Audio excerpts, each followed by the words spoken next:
Nagbibigay ng tama at totoo para tama ang alam mo. Tara, usap tayo para malaman ang Damdaming Bayan. Live sa DZRH Radio, DZRH TV at DZRH Digital. DZRH Damdaming Bayan. Kasama sina Lakay Deo Macalma at Sister L Elaine Apit. DZRH Damdaming Bayan. Alam mo, Lakay, Opo. pag nawawala ka sa istasyon, di ba may reliever ka kaagad? Opo. Si Henry Uri. Alam mo, Lakay, Opo. pag nawawala ka sa istasyon, di ba may reliever ka kaagad? Opo. Si Henry Uri. Thank you. A very fine gentleman and officer of course, he is our Justice of the Ombudsman. I'm talking about our friend. And thanks for the endorsement. It's an honor. Salamat po, Justice Samuel Martirez, sir. Good morning to you. Maraming salamat. Magandang umaga dyan sa mga taga-ombudsman. How are you doing today? Still, the reliever is Henry Uri for Deo Macalma, and I'll be with you all the way down till 10 in the morning. Kumusta kayo? Still a holiday, ha? Baka akala ninyo biglang napabaligwas kayo at kayo ay papasok na sa opisina. Of course, yung mga may pasok, maganda naman yon. At ngayon double pay kung papasok kayo, ano ho? Pero yung gustong mag-inot-inot pa at gustong magtampisaw pa, well and good, dyan muna kayo. Mag-recharge muna kayo sapagkat panigurado bukas ay maligalig na naman ang inyong pagtatrabaho. Marami na naman kayong dadat ng mga gawain sa inyong mga opisina at pabrika. Ako muna rito, tayo'y magkakausap habang kayo'y naglalaba, habang kayo'y nag-aayos ng inyong mga paninda sa inyong mga groserya, sa inyong mga tindahan, habang kayo'y kumakain sa inyong masarap na turo-turo, at habang kayo'y sakay sa inyong mga sasakyan. Maghuntahan nga muna tayo, magkapiling tayo hanggang alas 10 ngayong umaga. Sisimulan ko itong ating programang ito doon sa isang napaka-importanting bagay na hinihingi ng ating mga batas at hinihingi po ng ating tamang panuntunan sa salitang governance, yung moral ascendancy. Okay, ano ba itong moral ascendancy? Sa simpleng pananalita, ito yung kailangan meron kang karapatan at meron kang mataas na moralidad para mag-lead, mamuno o maging isang ulo ng anumang organisasyon, lalo pa'y ng isang ahensya ng pamahalaan. Parang sa tatay na dapat para maging tatay ka at pakikinggan ka ng iyong mga anak, dapat ikaw ay mayroong moral ascendancy na pag sinabi mong hindi ka pwedeng manigarilyo at hindi ka pwedeng uminom, dapat ikaw na tatay ay hindi naninigarilyo at hindi makinginom para pakinggan ka ng iyong mga anak. Okay. Now, this time, itong moral ascendancy na ito yung ibinabato dito sa kalihim ng Department of Environment and Natural Resources. At may mga nagsasabi pa nga na kinakailangan siyang mag-resign na. Bakit? Humantong tayo roon. Okay, ganito ang kwento. Doon sa Coron at sa Busuanga, meron ho doong 40,000 hektarya na forest land and ancestral domain na naideklarang forest land and ancestral domain noong 1975 sa pamamagitan po ng Presidential Proclamation 1387 ng noon ay Pangulo Ferdinand Marcos Sr. At ito hong Proclamation 1387 ay pinagtibay din ng 1992 National Integrated Protected Area System Act or NIPAS Law na noong 2018 ay ginawa pa itong Expanded NIPAS Act na pinagtitibay din itong Proclamation 1387. Ang sinasabi po sa mga latalain at na lumabas 1976 kahit pa yung lupain ay naging forest land and protected areas at hindi pwedeng ibenta o exploit, noong 1976 umano ay napasakamay ito ng Yulo family at naging Yulo King Ranch. Alright. 1986, eto na. Pagpalit ng administrasyon makatapos ang rehimeng Marcos, sabi ng PCGG, i-sequestered dyan. Kaya sinequestered po ng PCGG at tinawag na ito'y ill-gotten wealth. Alright. Noong 2010, para masundan po ninyo, sabi ng Korte Suprema, i-lift yung sequestration na yan sapagkat noong mapasakamay yan ng BAI na siya pong yung Bureau of Animal Industry na siyang pinamahala ng korte, meron diyang 75,477 cattle at meron diyang 115 horses. Pero noong 2005, biglang 2,565 cattle na lang at 76 horses. Kaya sabi ng Korte Suprema, noong 2010, mismanage ito. Okay. Ngayon, ang inaakusahan na ginawa umano na ang tawag estate executor ay ang walang iba kundi ang kalihim ng Department of Environment and Natural Resources o DNR, si Secretary Tony Yulo Loyzaga. Ngayon, binabato sa kanya, wala siyang moral ascendancy, siya daw ay mag-resign na sapagkat paano daw siya magiging epektibong kalihim, lalo na kung ang pag-uusapan ay ang pagsasaayos ng mga lupain na kung tawagin ngayon ay forest reserve o reserve areas.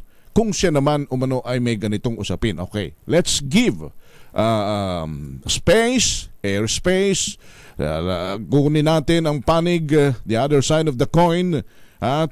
Fair play is the name of the game. And right now, we have Secretary Maria Antonia Tony Yulo Loyzaga. Secretary, magandang umaga po sa inyo.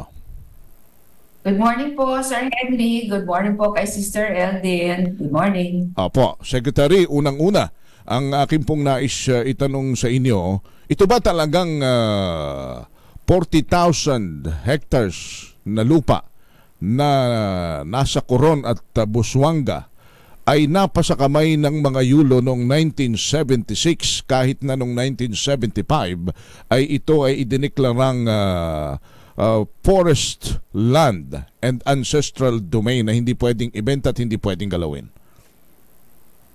First of all, thank you po for that question, Sir Henry. Iuulit ko lang po yung statement na nirelease ko last week, no? Ni minsan nagiging pribadong lupa ito. Public land po ito at hindi minsan hindi transfer sa amin. At wala po kaming interest dito sa public land na ito. At if pwede ko lang masabi, Sir Henry, hindi ko lang alam kung bakit binabato po ito sa akin ngayon. Opo. Nasa high school pa po ako sa 1975. At ang alam ko po, this was a project that the first President Marcos, ang ating Pangulong Ferdinand Marcos Sr., na in-envision niya para sa food security ng bayan. Mm-hmm. So, yun lang po ang alam ko nung 1975 na yon. At I wish to refute any allegation na napasa amin itong lupang ito. So, ayun po, Sir Henry. Okay, so minsan, hindi naging privado siya. Hindi po ito ni minsan napatituluhan sa pangalan at sa pamilya Yulo? Hindi po, Sir Henry. Opo. At ang kaso po na binanggit ninyo, dito po sa corporation na sinabi ninyo, yung Yulo King Ranch, Ayun po, isang korporasyon, kung pasabi ko lang, na nagbigay sana ng technical expertise para i-pursue ang food security po natin sa bansa using yung protein na nanggagaling po sa mga bakahan. Yun ang alam ko na naging rason kung bakit po napapasok po ang tatay ko po dito po sa vision ng unang presidente. So yun pong You-Looking Ranch ay sa pamilya ninyo, pero ang tinaplang ito for technical expertise. Is that what you're saying, Secretary? Yes, sir. Yes, sir. Apo. So ang 1986 po na nangyari ay sinequester po yung corporation na nagbibigay po ng technical expertise para i-operate itong cattle project ng pamahalaan upang magbigay ng food security po sa ating bansa. Opo. And even after the sequestration in 2010, hindi rin po ito napapunta o napatituluhan sa pamilya ninyo? Hindi po, sir. At saka po, after 1986, tinake over po ng gobyerno by the DA ang pag-operate po ng itong project na ito. At ang alam namin po is from then, may ibang presidente na po ang gumawa ng kanya-kanyang polisiya tungkol po sa pamamahala po nitong area ito. Alright. Secretary, thank you sa inyo pong panig, sa inyong pagpapaliwanag. Pero sasamantalahin ko na ang pagkakataong ito dahil kayo ngayon ay tila na sa hot seat at kayo ngayon ay talagang hinahanapan ng iba't ibang usapin pertaining to the word moral ascendancy. Once and for all, kung pagkakatiwalaan po ninyo ako, although ang sinasabi nga nila is the proof, the burden of proof is on the accuser, pero for the sake of transparency, kayo ba ay may mga lupain na in conflict, na po pwedeng sabihin in conflict with your stint as a secretary? Wala po akong nalalaman na gano'n na may conflict. Alam mo po, Sir Henry, ang training ko po really has come from my work in the research community and in the academic community. Before I joined government, you can check my professional record. I was the director of the Manila Observatory. Ano po yung Manila Observatory? Ito isang scientific research organization na in-establish pa po during the Spanish period under the Jesuit order. As the climate and meteorological, yung weather bureau po ng bansa. During that time, I was also serving on the board of Ateneo de Manila. 10 years po ako nandun. Saka po, sasabihin ko po, my grandfather and my father both served government. Hindi ko po isasayang ang kanilang ginawa po para sa bansang ito dito sa mga conflict of interest situation na pwede pong ibato sa akin. And lastly po, let me say this po, my father was a man of vision and I respected him 100%. Isa pong karangalan din po na I was able to take care of him together with my sister, my brother until his death. He died very young, 73 po siya namatay 25 years ago. At ang tinatanong ko lang po ngayon is, bakit po binabato po sa akin ngayon itong mga questions na ito at sino po makikinabang dito sa pagbato sa amin ng ganitong mga tanong at mga akusasyon. Opo. Kasi the facts speak for themselves. All right. To answer that question, sa tingin nga ho ninyo, sa inyong pakiwari, bakit ngayon lang ito ibinabato sa inyo? Sino makikinabang at ano ang pakay? Bakit mayroon pang nagsasabi na kayo ay mag-resign na? Opo. When I started po with the DNR, ang pakay ko po ay i-establish yung governance that is evidence-informed and scientific-based. Ang kasama po doon ay ang review kung paano ba ginagawa ang dating mga desisyon ng previous administrations, ng secretaries all the way down. At tsaka po, ang mga polisiya at mga legislation na involved sa environmental governance. Ang iniisip ko po ngayon is may mga tao, may mga grupo na siguro hindi po masyadong masaya sa pag-approach ko as far as evidence-informed governance. Pero meron din naman masaya doon. Kasi po, if you follow the law and you actually do what you're supposed to do, at that is science-based, and you also follow what is required humanitarian-wise, socially, kampi po ako sa inyo. However, we need to understand, mga history po ng mga environmental questions natin ay masalimuot. May mga iba pang akusasyon sa akin. For example, sasabihin ko na po, may mga question dito sa Masungi. May mga question din sa Chocolate Hills. Okay? So, sa akin naman po is, this involves investigation of previous administration's decisions. And that is what I am doing now. So, ang sabi ko po sa Senate hearing, kung maalala niyo po, is we are not here to accuse and point fingers. We are here to investigate, establish the facts, and correct, if there's a need to correct, the situation that has arisen from the many years, including decades po, of decision-making na meron po sigurong influences na hindi masyadong maganda. At kailangan pong i-correct po yun. At kasama riyan na ba, Secretary, kung may mga nakapag-acquire ng lupain na illegal ay inyo pong lalabanan? Actually, opo. Ayun naman po ang one of the bureaus dito sa DNR ay ang Land Management Bureau. Ang gusto ko lang po siguro i-share sa inyo na lahat pong mga issue ito ay konektado. For example, yung land that is put under the Inay Pass. Ano po? May mga social issues po yan. May mga political issues po yan. May mga scientific issues po yan. So, kailangan po ang pag-investigate po namin at pag-assess. Kagaya po ng, for example, sasabihin ko na po, dito sa pagkansila ng Pacbarma, yung grupo ni Senior Aguila dito po sa Socorro. Hindi po simpleng desisyon yon. Ginawa po namin yon in cooperation with the DOJ sa pag-imbestiga po nila, sa DSWD, sa kung anong tulong ang pwedeng maitulong po ang DSWD dito sa mga biktima rin, at ang DILG dito po sa peace and order, ang local na government, kasi po decision po ito ng local government kung saan po at kung paano po marirelocate lahat ang mga tao. May mga options po na binigay si Governor Lyndon Barbers.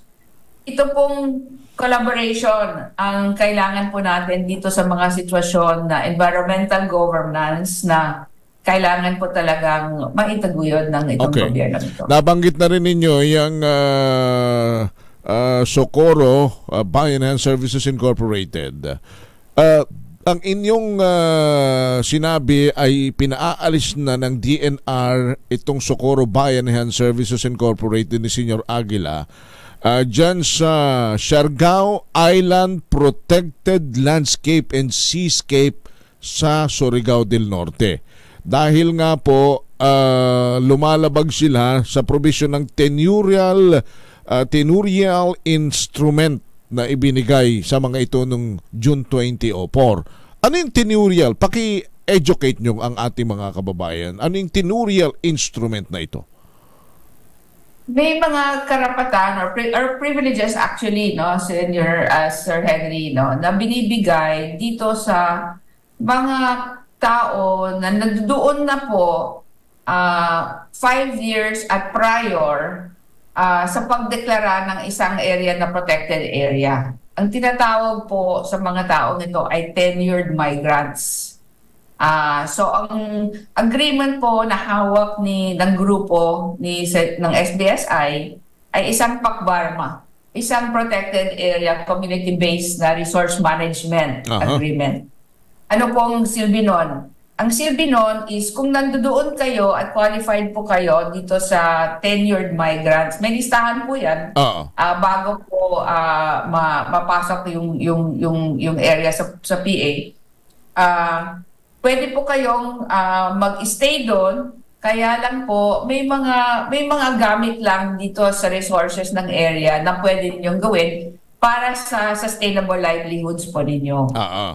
So, ang sitwasyon po sa Pakbarman ng SBSI ay ganito. Lumobo po ang populasyon dito sa area na sakop po ng agreement nila. Dati po, ang tenured migrants na listahan ay may mga 400 lang po. Ang nangyari po, lumobo po siya sa mga 1,400 na household. So isa yun sa violation po na nangyari po. I also wish to say na nagpapasalamat po kami sa Senado, specifically kay Senator Risa at kay Senator Bato, kasi po napa-surface, no? Napalitaw yung mga human rights at other types of abuses na nangyayari po sa loob ng area ito. Itong, so may social problem pa rin dito. Opo, itong SBSI po na ito, matagal na po ito at maraming taon na rin po naroroon yung grupo ni Senyor Aguila. Pero nga ngayon lamang na sino nakita ng gobyerno ang mga paglabag? Opo, actually po, as early as 2019 po, meron na pong warning ang DNR sa SBSI na lumalabag po sila sa agreement, no? Na mga kondisyon ng agreement na nag-enter po sila sa amin, no? So, ang nangyari po, meron pong mga advice, meron pong sulat over the years na talagang nagsasabi na po, lumalabag kayo. Ang nangyari po sa pag-usisa ng because of the Senate investigation, may mga alleged crimes rin po ang nangyayari dito po sa loob. So ano po ang mangyayari ngayon sa naturang lupain? Ito ba i-open sa iba para magkaroon ng tenurial instrument sila? O isasara muna ito for rehabilitation? What's gonna happen next, Secretary? Yes po, sir. So ang nangyari po ngayon ay ganito. Ang mga households po at yung tenured migrants po, sinisikap po namin na, kasi po nandoon na sila dati, yung 400 na po, sinisikap po namin na mahanapan sila ng areang marilocatean, hindi po sa loob nitong area na ito. So ilalabas sila, makakakuha ba sila ng kanilang lupa? Mabibigyan ba sila yung mga tenure dyan? Ang mangyayari po, hinanap na po namin kung saan po sila pwedeng lumipat, yung tenured migrants na po. Yung iba po, sinisikap po ng local government at ng DSWD na ma-reintegrate po sila. Kasi po nanggagaling po sila sa lowland.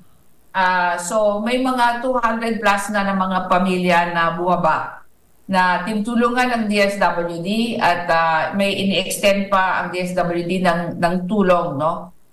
Sa mga iba na gusto pong bumaba at maayos-ayos lang po yung kanilang kabahayan kasi po ilan po doon ay nasira po sa mga bagyo na dumaan po sa Siargao.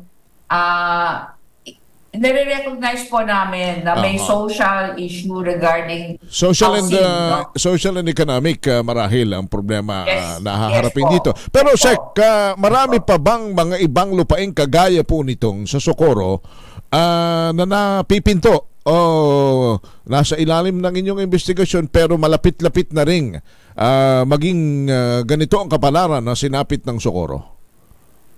Opo, sir. So sa pag-total po namin, may mga 130 plus na pakbarmang tinatawag. Ito yung agreement sa PA, sa protected areas.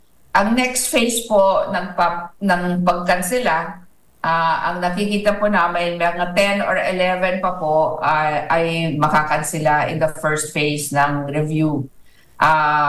Ito po ay hindi lahat po dulot ng paglabag. Kung minsan po, naiiwan lang po yung area at hindi na ginagamit, So, dapat hindi na po yung kondisyon na pagbigay po sa kanila ng paggamit ng lupa ay hindi na relevant. Saan po itong 10 and 11 na ito? All over the country ho ito? First phase po, ito po sa Northern Luzon area. Okay. Northern Luzon. So, yung 10 to 11 na yun? Inimbestiga po namin lahat sa totoo lang, Sir Henry. Pero yung 10 to 11 na yun, on the Northern Luzon area pa lang? Yes, sir. Wala pa Visayas, Mindanao. Marami marahil ito, Secretary. Ano po? But anyway, at any rate, we would like to thank you for presenting your sides.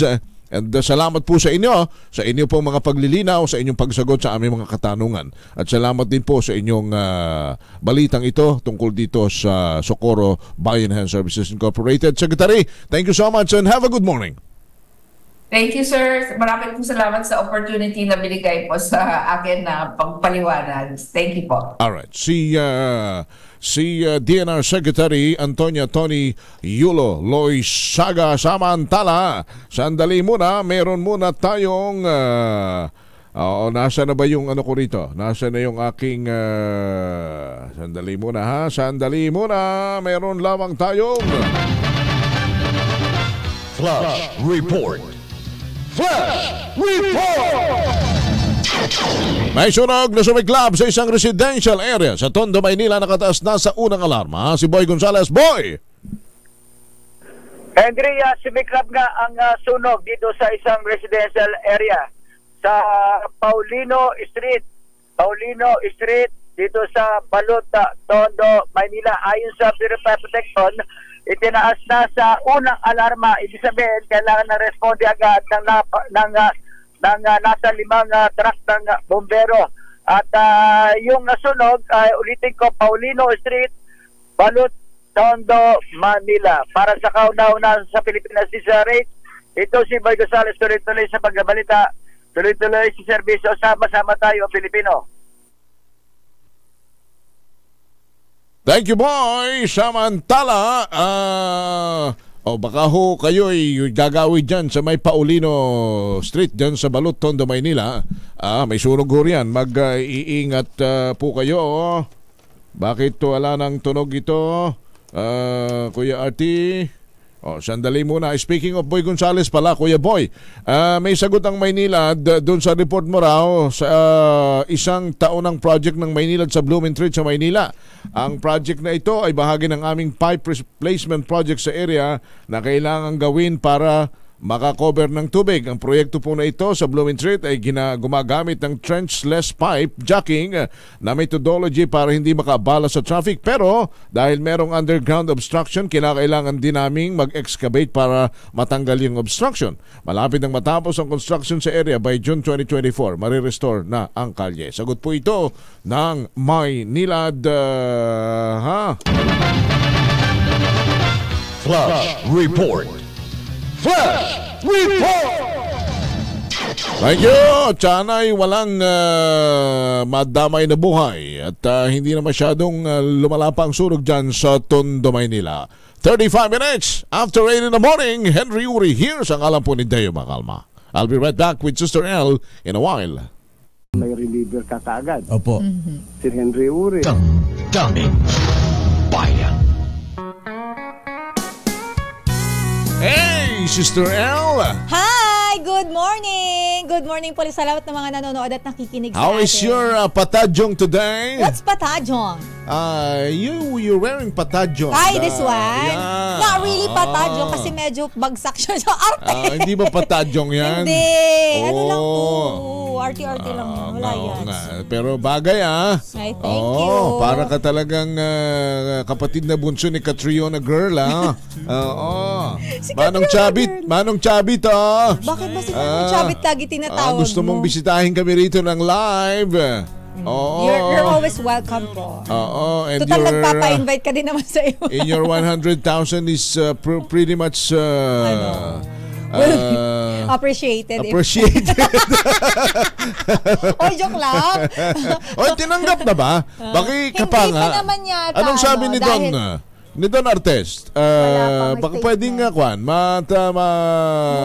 Follow up lang natin, Mr. Chairman, MMDA Chairman Don Artes, ano nangyari sa 100,000? Alam ninyo, alam naman natin pare-pareho yan. Kailangan malaman po ito ng ating taong bayan.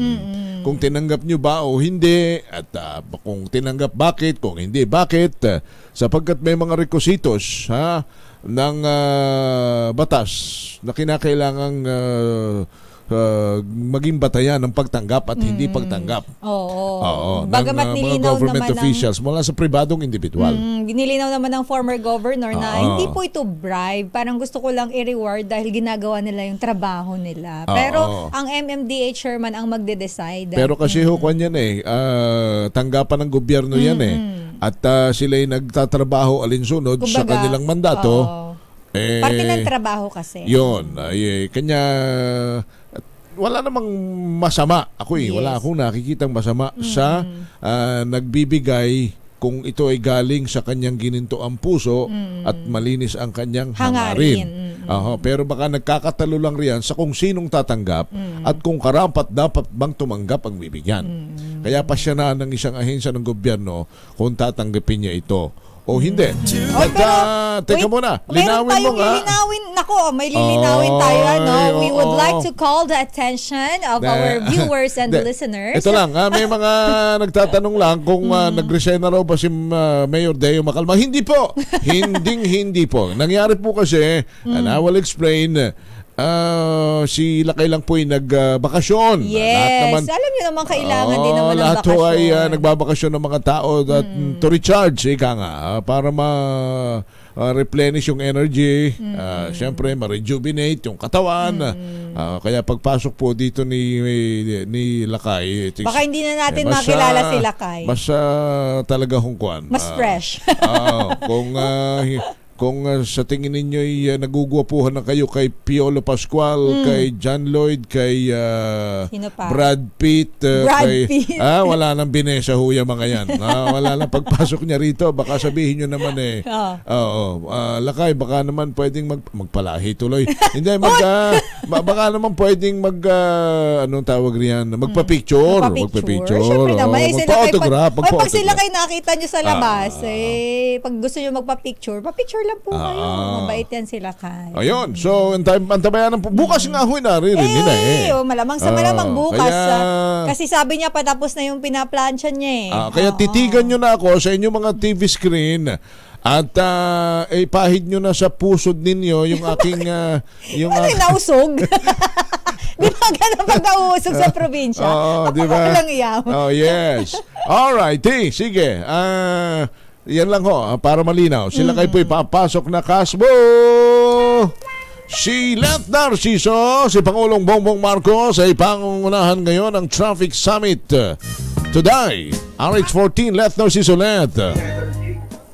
Henry, Sister L, ginaganap ngayon sa San Juan City ang Traffic Summit na pinangungunahan ni Pangulong Ferdinand Marcos Jr. Pangunahing tatalakayin dito ang solusyon sa matinding problema sa trapiko sa bansa, partikular sa Metro Manila. Idinaos ang summit ilang araw matapos humingi ng rekomendasyon ang Pangulo mula sa mga miyembro ng kanyang gabinete ukol sa suliranin sa trapiko na anyay dahilan ng masamang reputasyon ng Pilipinas sa mata ng mga bisita mula sa iba't ibang bansa. Tiniyak ng Pangulo na sa gitna ng paglala ng traffic situation sa National Capital Region, walang tigil ang pamahalaan sa paghahanap ng long-term infrastructure solutions. Hinikayat ni PBBM ang publiko na makiisa sa summit. Lumalahok sa aktibidad ang iba't ibang ahensya ng gobyerno at mga lokal na pamahalaan. Kanina nagsalita na si San Juan City Mayor Zamora at ngayon naman nagsasalita ay si MMDA Chairman Romando Artes. Balik sa inyo, Henry at Sister L. Thank you, Left. Antabayan na natin ang magiging development po ng summit na yan, all for the easement of our traffic situation in Metro Manila. Samantala, sa iba pang balita, mga hindi otorisadong motoristang dumadaan sa EDSA busway nababawasan na ayon sa Metropolitan Manila Development Authority. Detalye balita mo, RH52, Edniel Perosa. Edniel. Henry at Sister L, nababawasan na nga mga pasaway na motoristang dumaraan sa EDSA Carousel na para lamang sa mga pampublikong bus, mga responding emergency vehicles at ilang matataas na opisyal ng pamahalaan. Batay sa datos na inilabas ng Metropolitan Manila Development Authority, 16 na hindi otorisadong motorista lang ang naitalang gumamit ng EDSA busway noong unang linggo ng Marso, wala sa 277 sa unang linggo ng Enero. Sa 1,051 namang sasakyang nahuli sa unang quarter ng 2024, motorcycle riders ang pinakamarami sa mga violator. 738 sa mga nabanggit na birang ay motor, 205 ay kotse, 29 ng van, 21 taxi at 13 ang iba pang uri ng sasakyan. Ayon sa MMDA, bunga ito ng mas striktong pagpapatupad ng polisiya sa busway na para lamang sa mga commuter. Ibinida ng ahensya na paraan ng EDSA busway system para may kahit ang publikong gumamit ng pampublikong sasakyan dahil sa maikling travel time mula Caloocan hanggang sa Parañaque at vice versa. Napatid na ngayong araw nga isinasagawa ang town hall meeting para sa traffic concerns na pangungunahan mismo ni Pangulong Bongbong Marcos. Para sa Ejel, yes, tinanggap ba niyang MMDA sa pamamagitan ni MMDA Chairman Artes itong 100,000 ni Manong Chavit? Wala pang info, Henry, kung tinanggap. In fact, mula kahapon, wala nung 2 days ago, kung kailan nga naganap itong panguhuli kay o pagkakahuli kay Ginoong Sensyon, tikop pa rin ang bibig ng MMDA sa pagtatanong ng media na nakabit dyan sa MMDA kung ano ng estado nitong cash o 100K na inalok doon nga sa mga enforcers na nanghuli doon kay Sensyon. Alright. Thank you, Angel. Balik sa inyo, Henry at Sister L. Salamat, Angel Parosarich, number 52. Samantala, Daming Bayan. antabayanan po ninyo sapagkat meron pa tayong mga kakausaping personahe. Binibilang ko ho, Sister L, binibilang ko sa kalendaryo kung ilang araw na lamang ang nalalabi sa kapalaran ng mga hindi pa nagpapakonsolidate na mga jeepney drivers operators ay from hanggang April today, 30 na lang kasi araw na yung lang yan. deadline. 2 linggong mahigit na lang yan. At wala na pong extension na wala na pong extension. Sabi ng DOTR wala na. Wala That's na po. Final. Kaya sana sa mga operators na hindi pa po nakapag-consolidate, mag-consolidate na tayo para naman yung ating mga driver ay hindi mawala ng hanap buhay.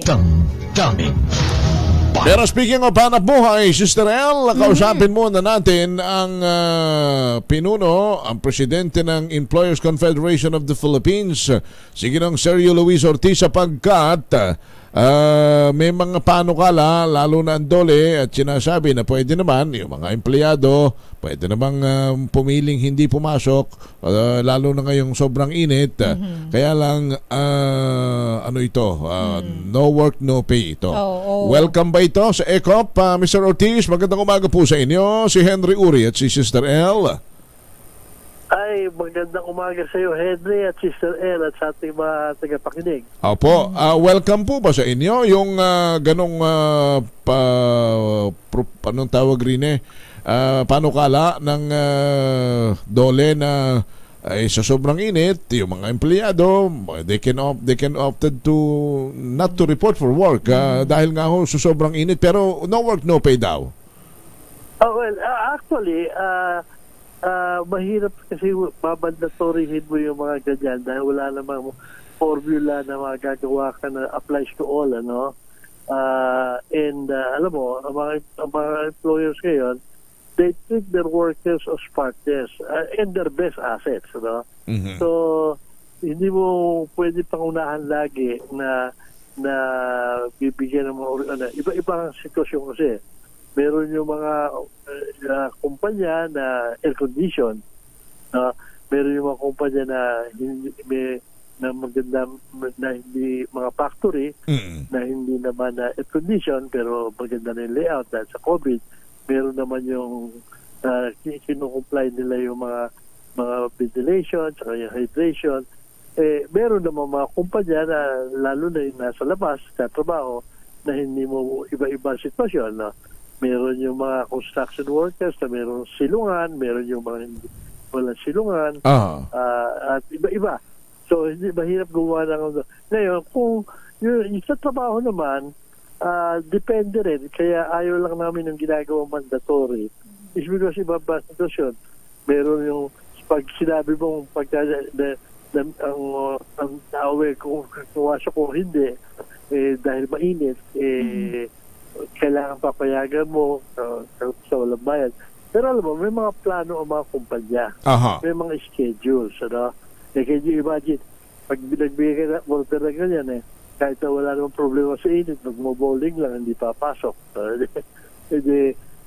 Importante, alam mo, ngayon, meron tayong operational safety hazard na part that, yung mga ginagawa ng directive na yan, nandiyan ang representative ng employers, nandiyan ang representative ng workers, tsaka yung gobyerno. Apo. So, tuloy-tuloy ang usapan. So, on the part of...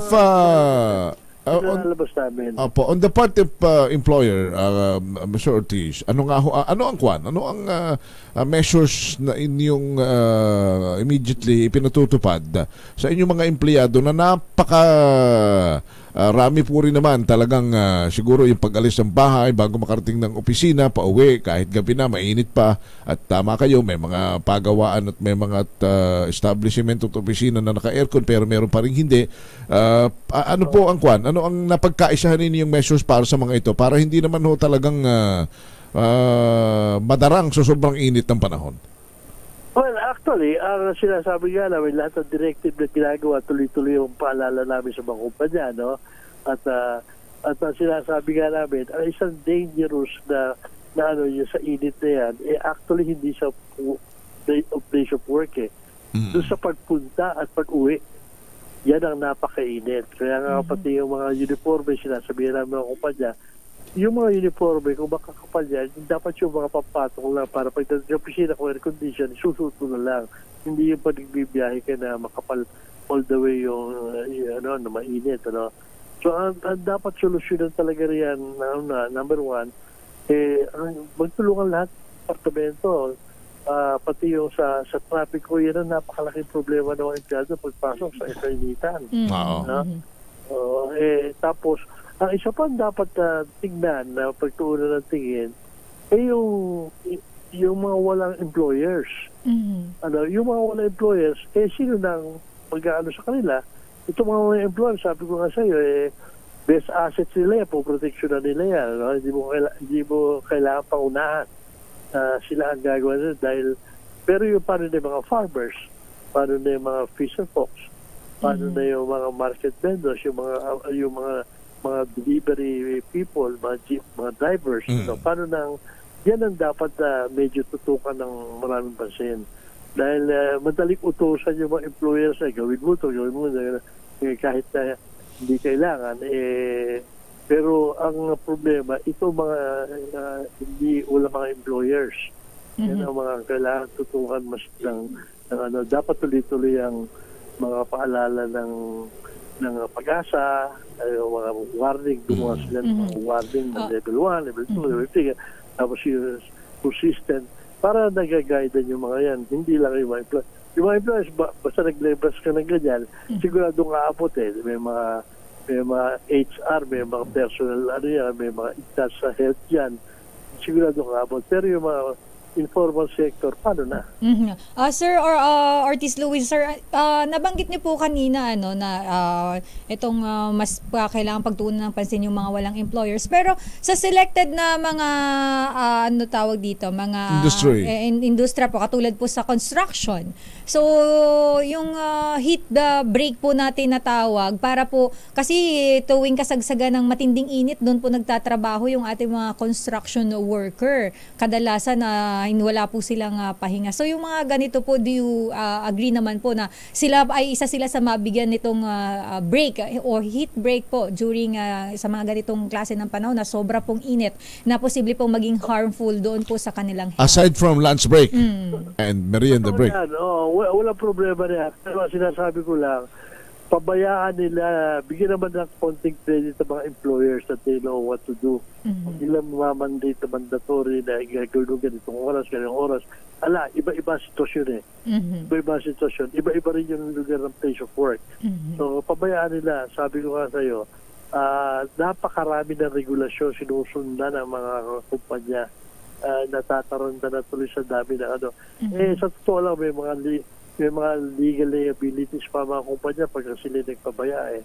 So talaga iingatan nila. Tsaka ang tingin na mapipirwisyo sila pagka nagkasakit o dahil ano yung mga empleyado nila. So, tsaka may mga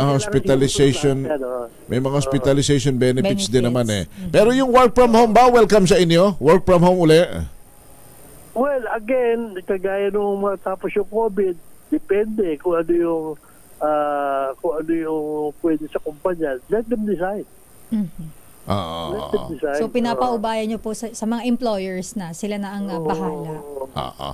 Sila hindi yung give them some credit naman na pangungunahan mo yung asset nila yan. Siyempre, protection na nila. Alright. Salamat ng marami sa inyo, Mr. Ortiz, for joining this morning program. Sa inyo, Henry, at Sister El po. Si Sergio Luis Ortiz, Presidente ng Employers Confederation of the Philippines. So, leave it to the employer. Yan ang sinasabi niya. Ortiz Luis. Ayan, nabaliktad yung ating last name.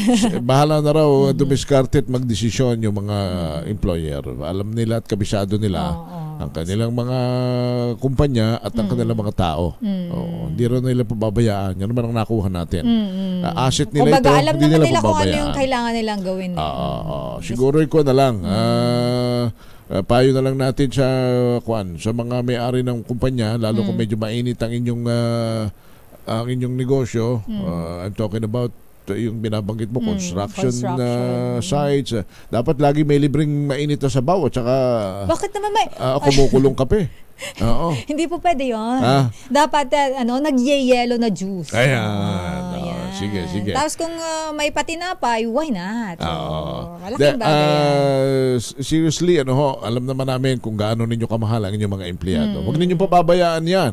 Sapagkat tama kayo, ang tagumpay ng inyong negosyo ay nasa mga masasayang trabahante. Yes. Pagka ang inyong mga trabahante hindi na masaya, although ang katwiran ninyo, maghanap ka ng iba. Pero mahirap yun. Pag tumalikod yun, bubulong-bulong. Baka mamaya kung ano pang sumpa ang ibulong sa inyong kumpanya. Mahirap din kapag kayong tao mo ay nawawala na ng passion dun sa kanyang ginagawa. You should take care of them. Tsaka minsan ang bulong ng mga siphayo, ang mga bulong ho ng mga grabe naman. Ang bulong ng mga disgruntled na mga trabahante. Minsan ay tumatalab yan grabe naman. Kapag ka po ang inyong kumpanya ay pabayaan sa mga empleyado, ay pagka po yung mga yan bumulong ng sabay-sabay. At baka tumalab. At tumingala sa langit. Ay nako, ay baka ho lalo kayong masasaan ng problema. Huwag niyong antayin niya. Mahalin, tangkilikin ang inyong mga trabahante ng buong puso at buong bulsa. Bakit may bulsa? 3 minutes after 9 in the morning. I'm Henry Uri. Ang balitang ito ay hatid sa inyo ng ACE. Nako, alamin natin dahil ang grupo ng Center for Energy, Ecology and Development napasugo daw dyan sa may harapan ng Japanese Embassy kaugnay ng trilateral meeting. Bakit? Sila ba ay ano ba ang kanilang tawag dito, stand? Bakit sila sumugo dyan? RH27. Noche, Kakas. Noche. Amerika noon. Sir El at Henry, napasugod na itong grupo. Ito ay tinawag nilang wagas dahil ito ang tinututulan nila, yung liquefied natural gas na patuloy na itinatayo daw ng bansang Japan dito sa bansa. At ito daw ay nakakasira ng kalikasan. Ito ay nagdudulot daw ng sobrang init. Ito, pakinggan natin ang presidente ng Partido Lakas ng Masa na si Calyodi de Guzman. Tulad ng ginawa ng Amerika sa Ukraine na tinurog ang Ukraine laban sa pagigera niya sa Russia. Kaya dagdag ko lang po yun. Gusto kong ipakita ang kainutilan ng gobyernong Hapon sa kanyang mamayan at ang kanyang kalapastangan ang gagawin dito sa Pilipinas kasama si Bongbong Marcos na walang malasakit kundi para sa interes ng malalaking korporasyon sa liquefied natural gas at sa pangangamtam ng teritoryo ng Amerika. Alright. Yun lamang po, mabuhay kayo. Ang problema natin sa klima, ang problema natin sa liquefied natural gas ay ang dinastiya at mga elite na gobyerno ng ating ng mga bansa sa mundo, kasama ang Pilipinas. Hanggat elite, mayayaman, ang partido at politiko hahawak ng gobyerno Noche. bawat bansa Noche. at ang Pilipinas. Noche. Henry. At nandito din, kasama rin na dito, Henry, yung mga mangingisda.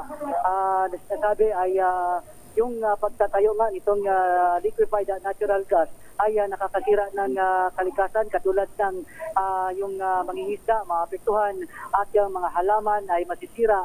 Kaya itong biodiversity na binabanggit nga itong si Leo D. Guzman. So sa ngayon ay mga ito, katabi natin si... Noche, babalikan kita ha. May plus report lang ako. Standby lang. Kaya balik kayo, Henry. Flash Report. Flash Report! Samantala, patay ang isang lalaki matapos mahulog sa isang gusali daw, partner, sa Adriatico Street. Sa Malate, Maynila. Sa RH number 29, Boy Gonzales. Sino ito, Boy? Isang hindi pa kilalang umano'y Chinese national ang nabatay. Kanina lamang itong alas 8 ng umaga sa isang matapos na umanong mahulog sa isang pinakagusali sa Adriatico Street dito sa Malate, Maynila. Nasa loob pa ng pribadong garahe. Ito, bumaksak yung hindi pa nakilala Diyan sa loob niyan, sa loob ng garahe na yan. Sa loob pa. Tapos from what floor daw? Yes.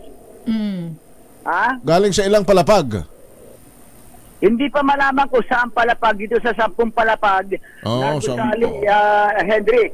At yung pagkakilanlan, hindi pa alam, inahintay pa ang mga tawa ng homicide section ng Manila Police District. Ang hindi pa mabatid na kilalang biktima ay posibleng nahulog mula sa isang 10 palapag sa isang hotel dito sa Adriatico. Lalo katabing establishment nito ay nasa 3 palapag lamang. Hindi pa inialis yung bangka dahil sa hinihintay pa mga investigador na homicide section ng NPD. Maging ang mga tauhan ng Manila Disaster Reduction Management Office ay dumating dito at para ilabas yung bangkay na isa umanong hinihinalang Chinese national. Naka-t-shirt siyang puti, naka-chinelas at may cellphone na na-recover dito sa naturang biktima. Para sa kauna-una sa Pilipinas, si Saray, ito si Boy Gonzales, tuloy-tuloy sa pagbabalita, tuloy-tuloy sa serbisyo, sama-sama tayo, Pilipinas. Flash Report. Flash Report! Thank you, Boy Gonzales. Ang tabayanan po rinyo ang pagkakakilanlan nitong sinasabing Chinese nationals na umano'y nahulog po sa isang gusali at namatay dyan po sa may Adriatico Street sa Maynila. Samantala, Sister El, alamin natin ang Metro Manila ngayon. Daming bayan. Metro Manila ngayon. At 9:18 in the morning, Yuel Reyes, kumusta ang Metro Manila ngayon? Yuel? Henry, Sister Ella, abot sa 2.283 milyong pisong halaga ng illegal na droga ang nasamsam ng kapulisan sa Metro Manila sa magdamag. Pinakamarami ang naaresto sa Southern Police District mula sa kinasang 14 na operasyon. Karamihan sa mga nakumpiska ay mga hinihinalang shabu. Samantala sa Caloocan, umarangkada na ang enrollment para sa inaalok na libreng skills training ng Caloocan City LGU. Sa abiso ng lokal na pamahalaan, bukas ang enrollment mula alas 8 ng umaga hanggang alas 5 ng hapon. Nagaganapin sa Caloocan City Manpower Training Center South. Magsisimula naman ang unang araw ng training sa Mayo 13, 2024. Sa kalagayan naman ng panahon sa Metro Manila, patuloy na nakakaapekto ang easterly, so ang mainit na hangin na nagmumula sa dagat Pasipiko. Dahil dito, posibleng maglaro ang temperatura mula 24 degrees Celsius hanggang 34 degrees Celsius na may heat index na posibleng umabot naman hanggang 41 degrees Celsius. Yan ang latest sa Metro Manila ngayon. Para sa kauna-unahan sa Pilipinas, DZRH, ito si Yuel Reyes. Tuloy-tuloy sa pagbabalita, tuloy-tuloy sa serbisyo. Sama-sama tayo, Pilipino. Metro Manila ngayon. Thank you, Yuel Reyes. 20 minutes after 9 in the morning. Stand by for more. This time check is... Alam mo, Lakay, Opo. pag nawawala ka sa istasyon, di ba may reliever ka kaagad? Opo. Si Henry Uri.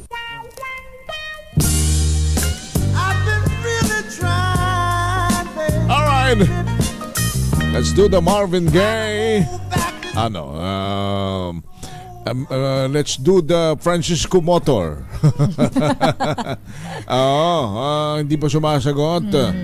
Kasi kailangan malaman natin kung ilang mga jeepney driver na ang operator ang nagpahayag na gusto nilang bumili ng makabagong jeep na nasa tagiliran ng pinto na po pwede ka nang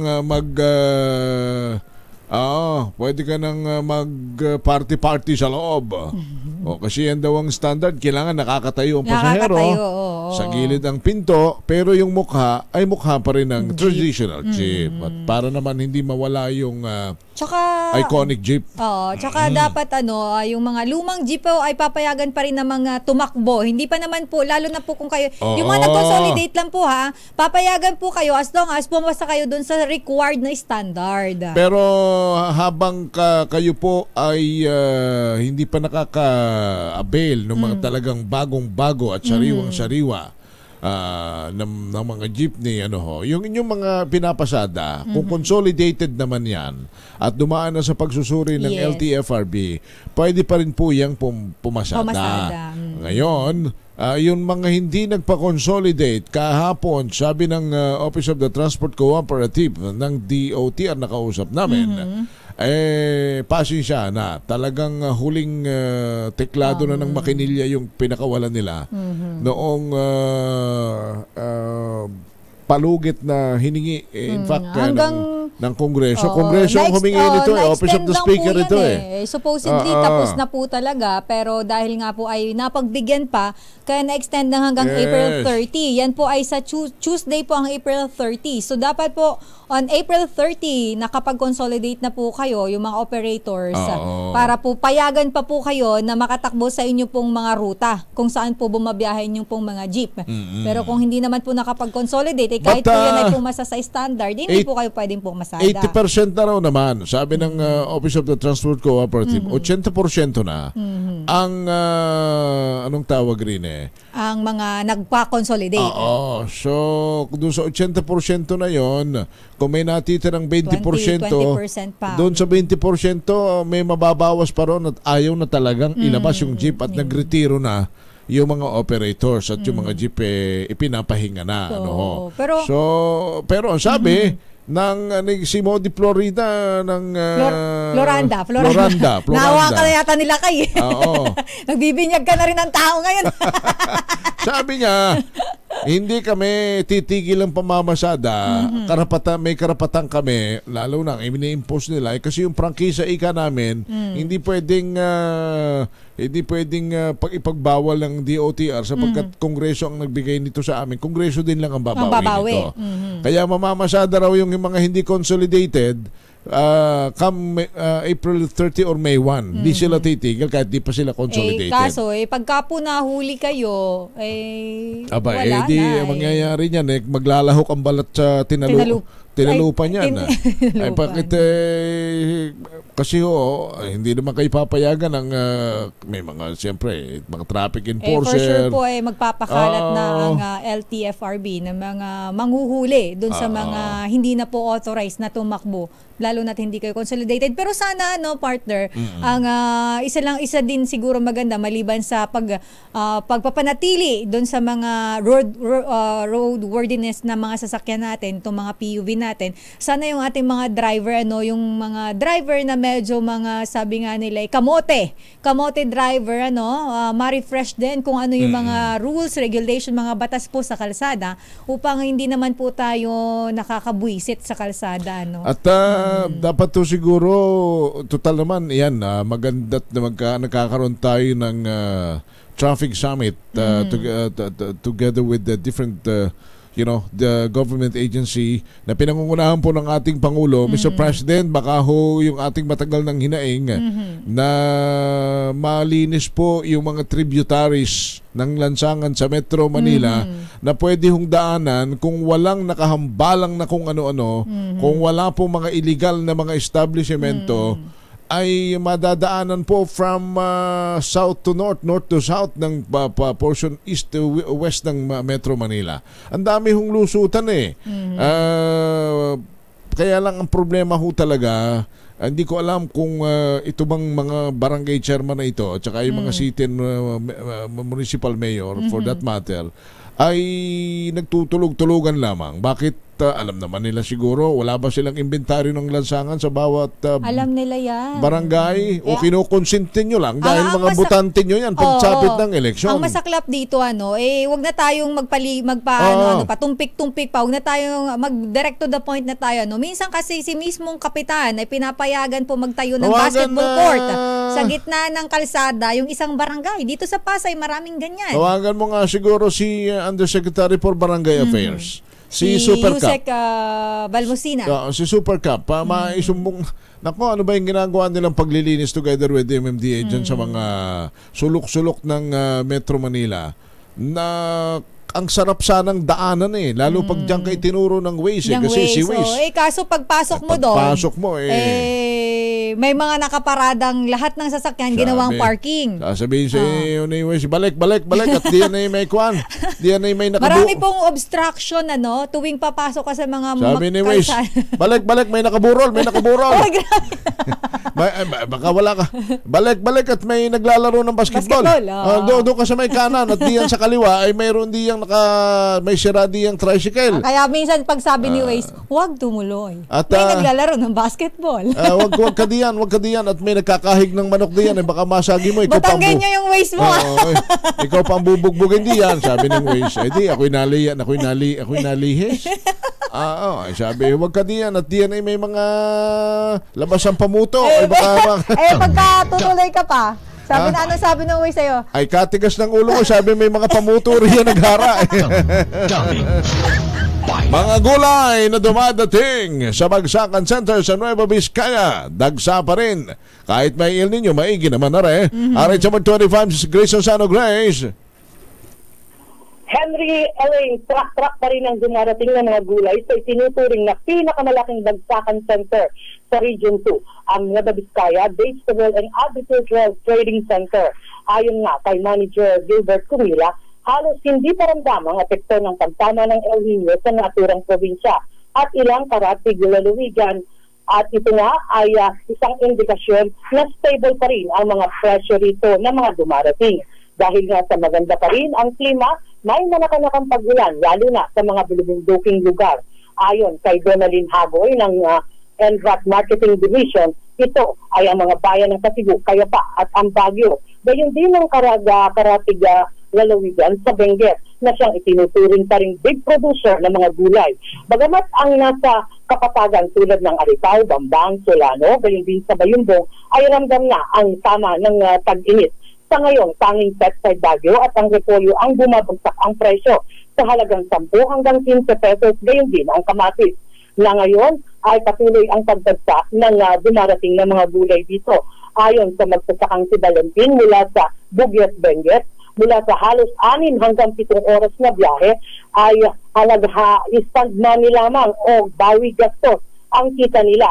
Dagdag pa ng EDGAT management, normal pa rin daw ang takbo ng bentahan dito. Ang presyo ng mga gulay na sangkap sa paborito nating takbet at chapsuy na nanatiling stable. Tulad ng kamatis na naglalaro naman sa 8 hanggang 15 pesos kada kilo. Bagamat ang carrots, patatas, red bell pepper at ang ilang pang mga gulay unti-unting naramdaman ng pagtaas mula sa 3 hanggang 5 piso kada kilo. Gayon din ang talong, sitaw, ang palaya, kamote, gayon din ang saging. Sa ngayon, ang naturang lugar ay siyang malaking nakapagdadala ng mga gulay sa Metro Manila at ilang karatig probinsya patungo naman ng southern part. Para sa kauna-unahang himpilan sa Pilipinas, DZRH, ito si RH25, Grace Vera Sonsano, tuloy-tuloy sa pagbabalita, tuloy-tuloy sa serbisyo, sama-sama tayo, Pilipino. Thank you, Grace! Ang balitang ito ay hatid sa Traffic Summit. Traffic Summit na yan, si Tito. Sinong tito mo? Si Tito mo. Sino si tito? Tito Ramon Ang mo. Akala ko ninong. Si Tito natin. Si Tito natin na hindi naman tayo pamangkin at hindi nga tayo kilala. Hindi. Ano kung tawag rin Alam mo ninyo kung bakit nabanggit ko yan. Marami ho kasing kontribusyon na yan sa mga infrastruktura na naitayo para ma-ease ang traffic. Tingnan ho ninyo yung kanyang Skyway 3. Ano ho, lalaki ng pakinabang ng kanyang Skyway 3 para sa napakasikip na daloy ng trapiko sa EDSA na napapakinabangan simula po doon sa paanan ng paakyat ng Alabang, dire-diretso po ng anong tawag rin dire-diretso ng Balintawak. Di ang bilis hindi nadadaan ng Alabang. Kasi ako, par Sister L, sa tingin ko, maski ano pang gawin nating pagpapaputok ng isipan dito sa traffic na ito, pag hindi tayo magdadagdag ng mga infrastruktura na madadaanan ng tao at sasakyan sa itaas na bahagi ng Metro Manila, kung dito rin lang natin gagawin ang pagpapaluwag ng trapiko, nahihirapan po tayo. Sa loob ng napakadami ng naninirahan at mga nakatirik na establishmento sa Metro Manila, baka magtatagal po ng napakahabang panahon at baka maging kabiguan pa nga ito kalaunan. Sa ngayon po ongoing itong traffic summit na mga nandito po mga dumalo ang mga LGU po dito sa Metro Manila. At kung ito, tama ba ako live to RHTV, at nagsasalita ngayon ay ang kalihim ng Department of Interior and Local Government, si Secretary Abalos. Diyan din lamang Secretary Abalos at sa iba pa mga kalihim ng ating pamahalaan, Secretary Jimmy Bautista. Maganda ho siguro sana yung rush hour, bukod sa pagdaan ninyo sa EDSA, dumaan kayo sa mga sulok-sulok ng Metro Manila. Malaking bagay yun no? Simula dito sa Ross Boulevard papunta roon sa Quezon City, mag-waste kayo o pabalik at tingnan ninyo yung mga sulok-sulok na maaaring madaanan pero hindi nyo malulusutan dahil napakaraming nakabara. Dapat ma-maximize din siguro natin yung maliliit na kalsada na pwedeng gawing alternative na ruta. Kanya pagka minsan maigi ho siguro na pamaliban sa inyong summit na ganyan, lumabas tayo ng kalye at alamin natin mismo yung sitwasyon. Ang sitwasyon, hindi lang sa EDSA, sa Quezon Avenue at sa C5. Yan po ay nakikita naman natin araw-araw, pero yun pong mga maliliit na kalsada na pwede naman sanang nadadaanan. Alright, kausapin nga natin ang isang dating chairman ng MMDA at siya ay naging DOTR Undersecretary for Transportation ito di ba? Si dating traffic czar, si na-miss na natin ito, si Undersecretary Tim Orbos. Yusik Tim, magandang umaga po sa inyo, si Henry Uri at si Elaine Apit. Hi Henry, hi Elaine, maraming salamat po. Naalala niyo po kami. Oo naman, alam niyo. Naalala ko yung inyong alam niyo, isang tumatak sa akin yung inyong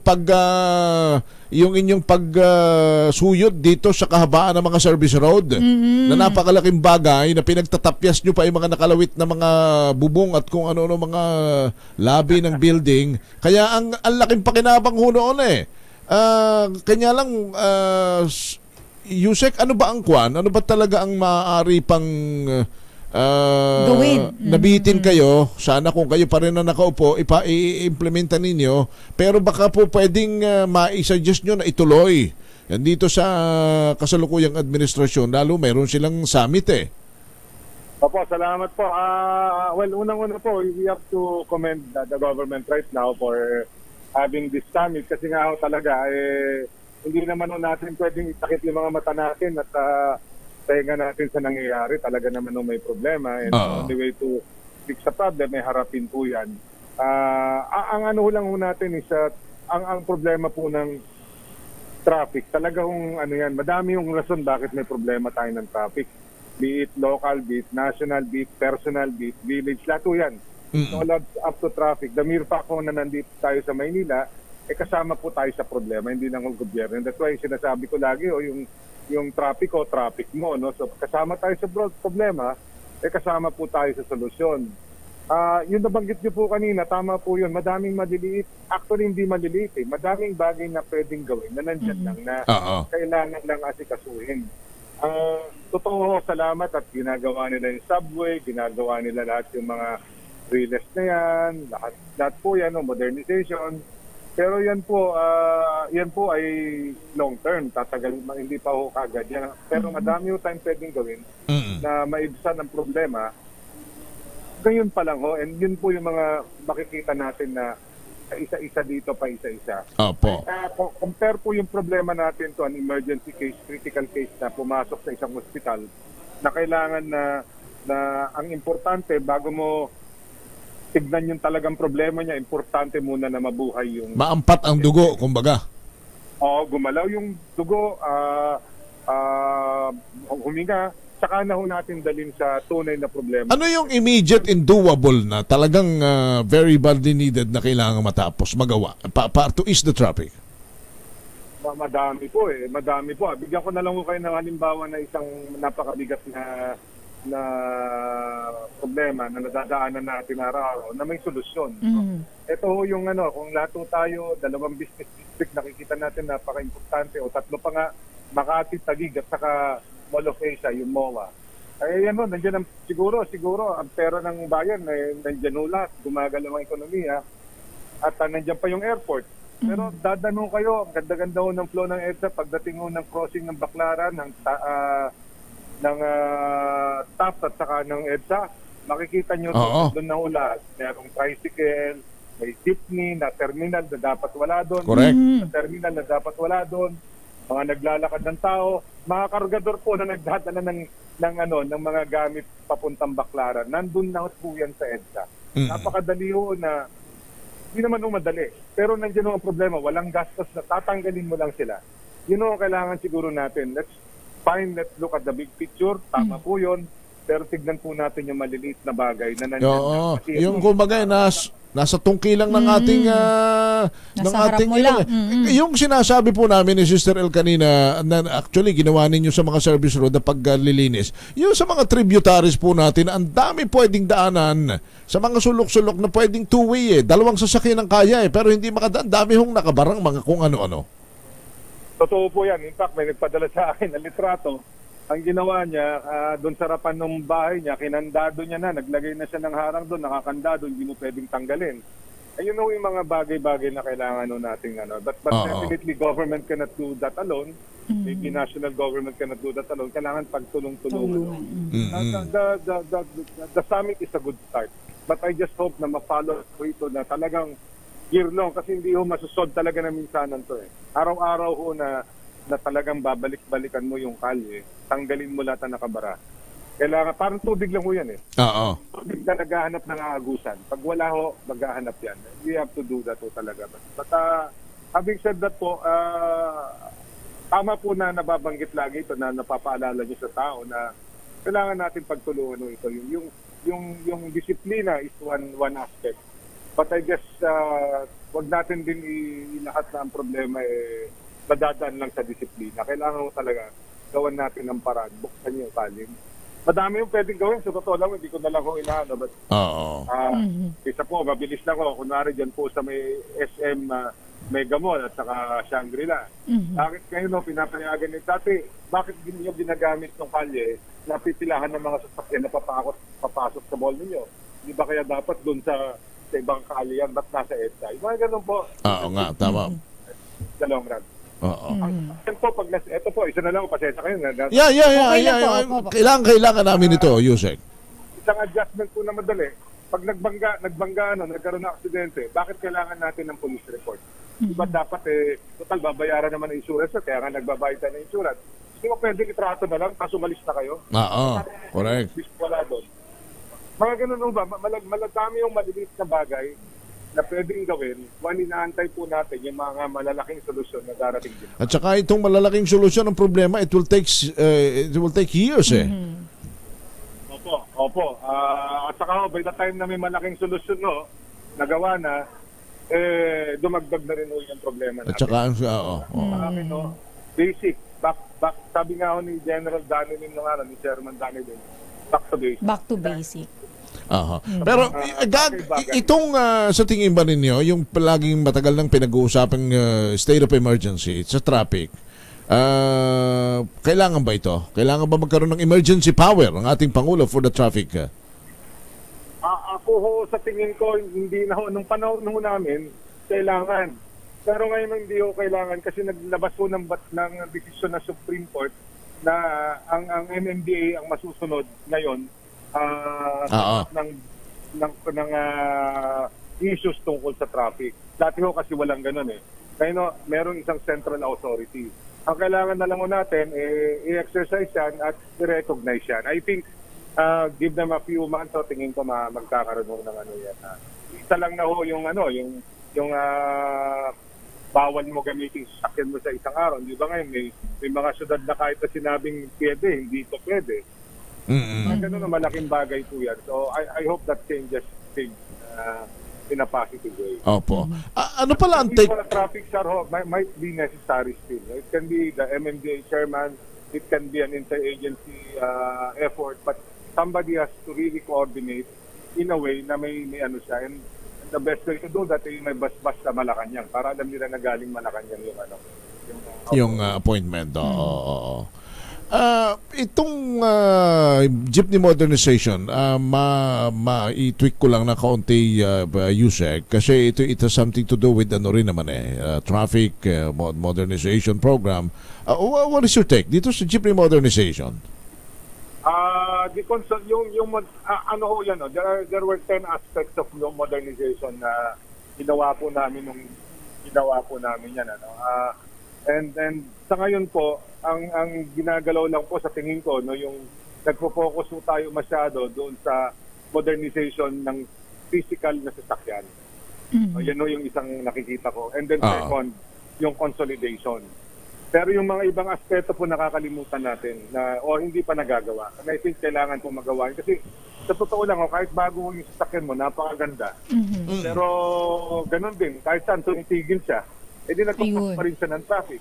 Tama. Ang usapan mo namin doon, kailangan parang na siya meron siyang time and motion na titigil siya sa lugar at sa time na kailangan mo, na sinabi niya, at doon lang siya magkukuha ng pasero. So parang ganun din Opo. Iba ka lang nasasakyan, ganun pa rin. So I think we need to focus not on the vehicle but on the program. Doon tayo. And pag sinabi yung programa, we have to be fair to both to the commuters as well as to the operators and drivers. So, yung sweldo nila, sapat na ba yan? Ay, yung rota ba nila, kaya bang suportahan yung kanilang negosyo? So, kailangan kong itignan sa aspeto na yun. Hindi lang yung modern jeepney. Mahal na nga. Namang problema na nga itong mga jeepney drivers natin, sobrang mahal, hindi nila mabayaran. Tapos, pag nilabas mo sa sakali, hindi naman sila hindi nila makikitain kasi makikipag-away sila sa ibang transportasyon. So, I need to, it's a good start pero madami pa akong kailangan gawin dyan. Opo. So, Yusek, napakalaking bagay din yung training or training para dun din sa mga driver natin. Ma-refresh sila sa mga batas na kailangang sinusunod din sa batas sa lansangan para hindi din po kasi ngayon, pag nakikita ninyo, hindi naman natin nilalahat pero napakarami po ng mga hindi po disiplinadong driver kung saan-saan lang sila titigil, kung saan-saan pipick up ng pasahero. Tama po kayo. Yung pag-implement ng programa ay dapat maayos po at mayroon po silang sinusunod na batas para naman po hindi tayo kagulo-gulo. Gulo-gulo po tayo sa kalsada, hindi tayo organize Ma'am, alam niyo po sa Vietnam, sa Hanoi, mas magulo pa ang traffic nila. Talagang, Jesus Mariosep, baka... ang daming motor. Ang daming tuktok. Pero ang diferensya natin sa kanila, mas magulo sila. Pero ang nagtataka po ako, hindi sila nag-aaway, walang road rage. Yung walang pagka unang-una hindi ko alam bakit ganoon walang banggaan, walang masyado. Pag nagbanggaan, yun na nga sabi ko, picture alis na. Pero wala akong nagagalit. Maybe that's something that we need to... Parang Yusek, para sa New Delhi, sa India, di ba? Lalo na riyan. Pero walang away sa kanya. Walang away Maybe, an honest to goodness, tama kayo. Yung karapatan na mag-drive ng sasakyan, kailangan nung ipabukas natin sa mata ng mga binibigyan natin ng lisensya. Kailangan may responsibilidad ka dyan. Opo. Ang nakuha ko sa inyo, namin dito sa inyong paliwanag ngayon, ay simple lang alisin ang bara sa kalsada sa lalong madaling panahon, kagaya nung ginawa ninyo nung panahon po ninyo. Kaya lang all it takes is political will, Yusek. Talagang mahihirapan tayo pagka ang political will hindi natin isinapin dito sa planong ito. Lang naman, sa akin naman, basta tama yung ginagawa mo. Oo. Yun na yun Magalit man sila, demanda ka man sila, demanda ka man nila. Tama naman yung simple lang naman yun. Bara yun ba't ka nandyan? Hindi naman kita. Ayun. Yusek, thank you so much again for joining us. Salamat na marami. Alright.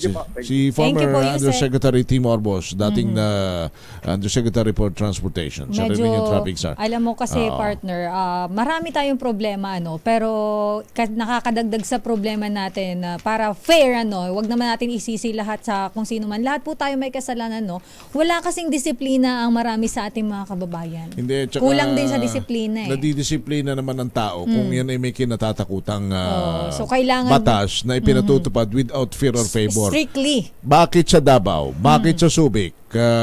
Sa Subic kapag ka pumunta ka doon. Talagang speed limit, bawal ang illegal parking, lahat yan sinusunod. Sa Davao, ganun din.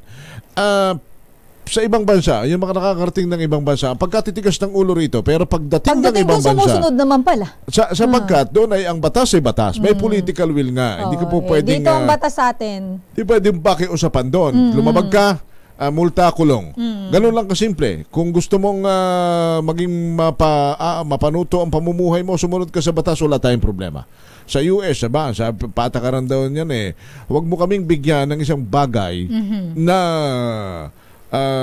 magiging problema mo. Kumbaga ang problema mo, sa'yo naman magmumula. Malaya ka rito, pero pag gumawa ka ng batas, gumawa ka ng illegal, may alam mo naman dito riyan. sa atin, sa simple nga, pagtawid nga lang sa footbridge, hindi magawa Kanya yun all it takes is political will. Taasan natin ang mga multa, taasan natin ang parusa. At hindi pwede dito mag-jaywalking habang buhay na kulong agad para Huwag naman daw habang buhay. Pwede naman multa na mas malaking halaga. Yes. Ay, nako. Di bale, let's wish our president and the traffic czar magtulungan tayo. And the traffic summit, good luck. Baka naman sakaling may mga formula at solusyon na silang bit-bit ngayon na magiging epektibo dito sa problema ito. Samantala, yung ChatGPT CEO na si Sam Altman pasok na sa billionaires list ng Forbes. Wow. Si Nicole Lopez, business is your business. Nicole?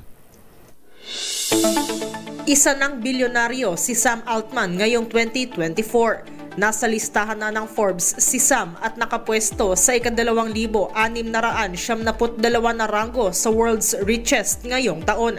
Si Sam ang CEO ng ChatGPT creator na OpenAI, ang pinagkaguluhang artificial intelligence site at mayroon ding app na inirelease noong 2022.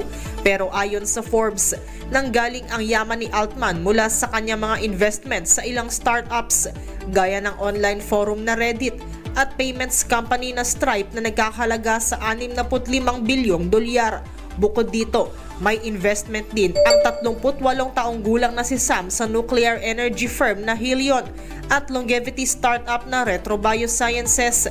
Bagaman si Sam ang CEO ng OpenAI, iginit nitong hindi siya nag-aari ng equity dito. 2 taon mula nang umingay ang OpenAI, nagkakahalaga na ito ngayon sa $80 bilyong.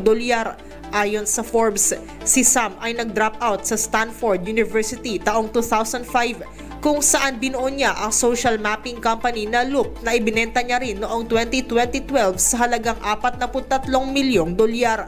Ginamit niya ang kita rito upang magkaroon ng venture fund at saka naglagak ng mga investment. Sa listahan ng Forbes, si Bernard Arnault, Chairman and CEO ng Louis Vuitton, ang pinakamayamang tao sa mundo na may net worth na 233 bilyong dolyar. Pangalawa si Tesla at ex-owner Elon Musk na may 175 bilyong dolyar na net worth. At pangatlo si Amazon founder Jeff Bezos na may 174 na bilyong dolyar na net worth. Samantala, bahagyang lumakas ang palitan ng piso kontra dolyar sa halagang 56 pesos and 49 centavos kada US dollar, habang naitala sa $89 and 42 centavos ang halaga ng kada bariles ng Brent crude sa pandaigdigang merkado. At yan ang ating balita sa mundo ng negosyo. Your business is our business. Mula sa kauna-unahan sa Pilipinas, DZRH, ito si Nicole Lopez. Tuloy-tuloy sa pagbabalita, tuloy-tuloy sa serbisyo. Sama-sama tayo, Pilipino. Thank you, Nicole Lopez. And that's about us. Samayin nyo na ang ating palatuntunang Damdaming Bayan. Salamat po sa inyong pagtangkilik for the rest of nakailang araw din po tayo. 10 araw, kung di ako nagkakamali, na pinagkatiwala sa atin ay Lakay Deo Macalma, isang karangalan na ako'y kanyang napagkatiwalaan at inyo po namang pinakinggan. Ikaw pa rin upo. Hindi, nandito na sila kay bukas. Sister El, it's a pleasure. Salamat sa iyong companionship. Maraming salamat po sa mga nanood, nakinig at lagi kaming sinasamahan dito sa program. So, tomorrow, Lakay Deo Macalma will be here. Salamat ng marami sa inyo. Ako po si Ka Henry Uri. Si Sir po, Elaine Apit pa. Hapon ay magbalansyado tayo kasama si Karen Oyong. Bye! Thank you! So much to give.